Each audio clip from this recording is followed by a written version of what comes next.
সকালবেলা ঘুম থেকে উঠেই চাটা খেয়ে বসে পড়েছি কচুর ডাঁটা কাটতে। আর এই কচুর শাকগুলো আমি এনেছি বাড়ি থেকে। যখন আমি বাড়ি থেকে আসি মা কিছুটা কচুর শাক আমাকে দিয়ে দেয়।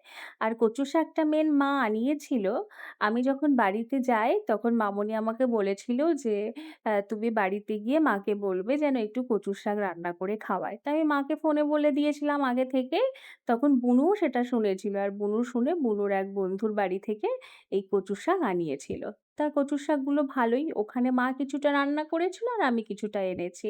আর কচুর শাক বাছা রান্না করা এটা কিন্তু বেশ সময় সাপেক্ষ। যদি তুমি পরিষ্কার করে না করো তাহলে ওর মধ্যে যদি কোনো পোকামাকড় থেকে থাকে, যেটা খাওয়ার পর কিন্তু আমাদের পেট খারাপ হতে পারে। আর কচুর শাকটা সেদ্ধ করে নিয়েছি। শাকটা সেদ্ধ করে একটু সর্ষের তেল দিয়ে দিয়েছি। ১ম এ অনেকখানি সর্ষের তেল দিয়ে দিয়েছিলাম। বুনু আবার বলল, "দিদি কতটা সর্ষের তেল দিয়েছিস? এতটা সর্ষের তেল দিস না, বেশি হয়ে যাবে।"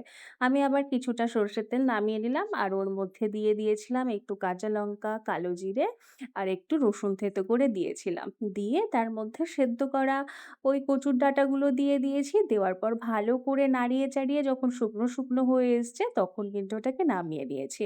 আর কড়াইতে ভালো করে পাতিয়ে, পাতিয়ে শুকনো করছিলাম। কিন্তু আমি যখন খেলাম কচুর শাকটা তখন কিন্তু হালকা পাতলা না গাল চুলকিয়েছে। আর এদিকে দুপুরবেলা কি আর রান্না করব? বুনুকে বললাম, "বুনু তুই কি মাছ খাবি?" বুনু বলছে যে, "দিদি তাহলে তুই পমফ্রেট মাছটা রান্না কর। আমি তো কাঁটা বেছে খেতে পারি না, তাহলে পমফ্রেট মাছটাই এক কাঁটার মাছ, তাহলে আমি খেতে পারবো।" আর দেখো অত বড় মেয়ে ও নাকি কাঁটা বেছে খেতে পারে না। কিন্তু যখন পমফ্রেট মাছ রান্না করেও আমি ওকে দিয়েছি, ও আমাকে বলছে, "দিদি একটু কাঁটাটা বেছে দিবি? তাহলে খেতে পারবো।" তাহলে আমি একটু ওকে কাঁটা বেছে দিলাম। তারপরে কিন্তু ও খেলো। আমি বললাম, "বুনু তুই এত বড় হয়ে গেছিস, বয়স হয়েছে, এবার বিয়ে করবি, তোকে এরপরে কে কাঁটা বেছে দেবে?" তো যাই হোক, আমি সর্ষে, পোস্ত, কাঁচা লঙ্কা বাটা আর কালো জিরে দিয়ে কিন্তু পমফ্রেট মাছটা ঝাল করে নিয়েছিলাম। আমি ১ম এ বললাম যে, "একটু তাহলে আদা, পেঁয়াজ, রসুন দিয়ে করি?" তাহলে ওরা সবাই বলল যে, "না, না আদা, পেঁয়াজ, রসুন দিয়ে করো না, একটু সর্ষে আর পোস্ত দিয়ে করো।" তাই দিয়ে করেছিলাম।